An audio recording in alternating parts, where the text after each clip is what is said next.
Good morning, Room 72. Happy Tuesday. Before I read chapter 43, I want to give you guys some information that's very important. I want to help you keep learning in math and reviewing important concepts we've already learned. It's hard to just do it by completing worksheets when the teacher's not there. So I have a website that will give you the best teaching in math, best instruction ever, and it's actually fun and doable. I'm going to show you with the help of my camera person how to log into Khan Academy and how to find the lessons that we need to keep our skills up for 4th grade and prepare us for 5th grade. That way we won't lose any time during this time that we have to stay home. Okay, Allison, are you ready to help me? Yep. Okay, so first you're going to click on, you're going down to your dock, you're clicking on your server, which is Safari, Google, Firefox. You're going to type in Khan Academy. Khan is K-H-A-N and then Academy. Okay, you click, all right, and then you go up to the search, and now you're going to type in 4th grade. Now I see 4th grade right here. Okay, here we go. Now you're going to see all the things that we've learned. Place value, addition, subtraction, and estimation. Multiplying by 1 digit, 2 digits. Some of you have trouble with that. Division, factors, multiples, and patterns. Equivalent fractions and comparing fractions. You guys remember we learned that. Adding and subtracting fractions, multiplying fractions, decimals, geometry with the angles, and units of measurement. You could complete this whole course if you just went on 20 minutes a day, every day, and it's fun. So we'll start with place value so that I can see that's how it goes. So the first thing is we hit get started. All right, now the first lesson is on place value blocks. We love those because I think we all know them. You hit start, and then it's going to give you a question. What number is shown by the place value blocks? I think you guys remember these are all hundreds. So you're going to count them up. 1, 2, 3, 4, 5. Is it 5, Allison? Because I can't really see. 504. Okay, 504. So if I click on that, And then you go to check again. it says you got it. Okay, now go to the next question. We're gonna pretend we don't know the answer. So I'm gonna click on the wrong answer and see what it does. It'll say check. It'll say incorrect. Now it offers you to give it another shot, get help, or move on, or watch a video or use a hint. All these options, okay? I'm gonna click use a hint, and it's gonna explain to me what these huge boxes are, because we know each little box is 100.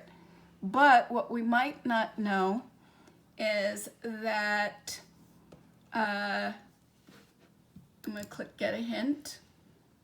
And it also has the option to watch a video lesson on the subject. Now here's my hint. So my hint is right here. It's showing me that each of these boxes, cubes, are kind of worth 1,000. So now I know that I add those together and I get 3,084. Okay, so I'm going to try again.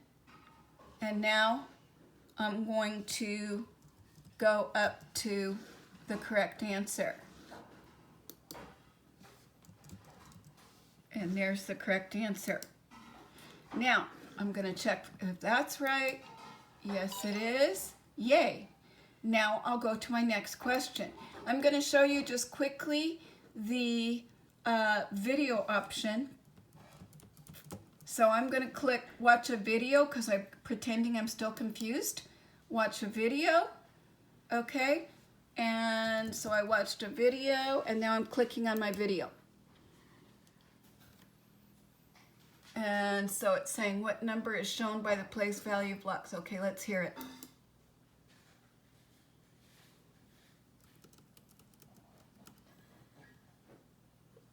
Okay. Our Our sound isn't on. Our sound is not on, but yours will be. And it's going to read this whole thing to you. It's going to ask you questions. It's going to do it for you. Okay? So let's make a goal this week to finish all the place value lessons and then go on to the next and next and next. If you do that, you are going to be really, really solid with your math skills. And that's what I really want for you. I think a lot of you are reading. I think that math, though, without a teacher is more difficult. And yet you love math. I know the whole class loves math. So let's go on Khan Academy. Now, if you're an advanced math student, you can go to 5th grade math. Why not learn some? Why not preview it?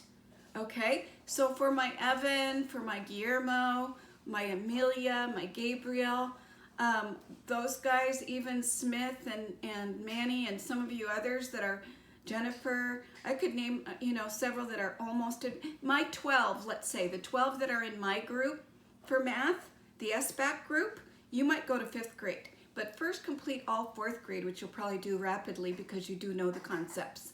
All right, this is my best advice. Please leave me a comment if you're going to do it. Please, I will be so happy for everyone who leaves me a comment that says, yes, I'm Smyerga, I'm going to go on Khan Academy.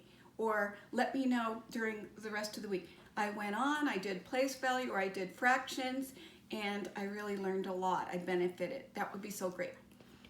So I have to quickly read now my holes, which we love so much.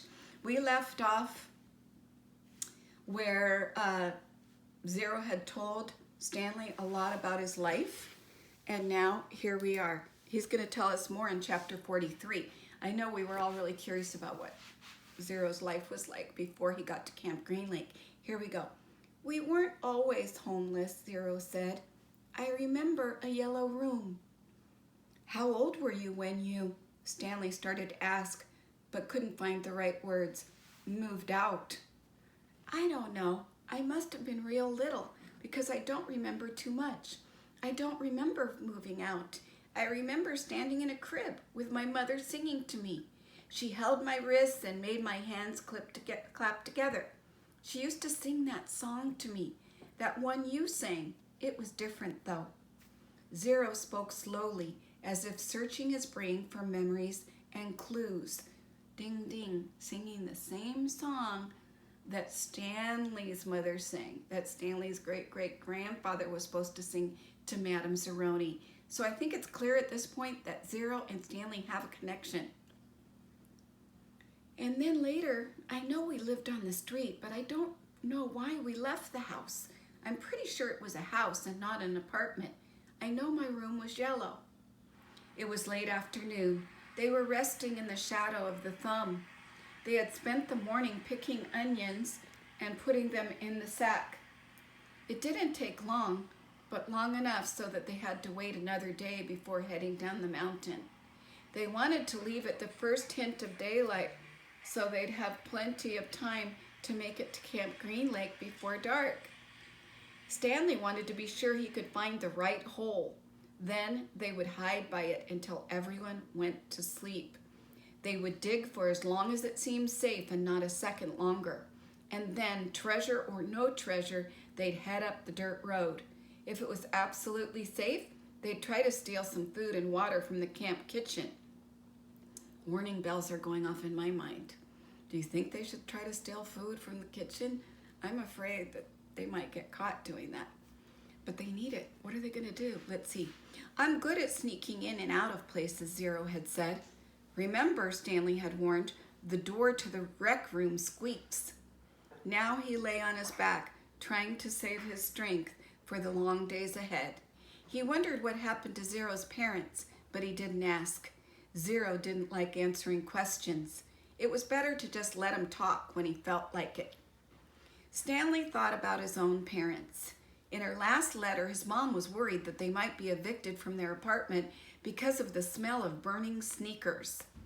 They could easily become homeless as well. So he's feeling empathy right now for Zero and thinking, wow, that could easily happen to me being homeless. Again, he wondered if they'd been told that he ran away from camp. Were they told that he was dead? An image appeared in his head of his parents hugging each other and crying. He tried not to think about it.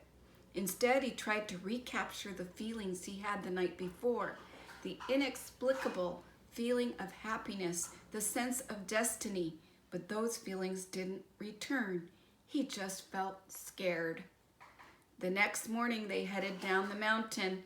They dunked their caps in the water hole before putting them on their heads because it's going to be very hot. They were in the shade of Big Thumb on the mountain.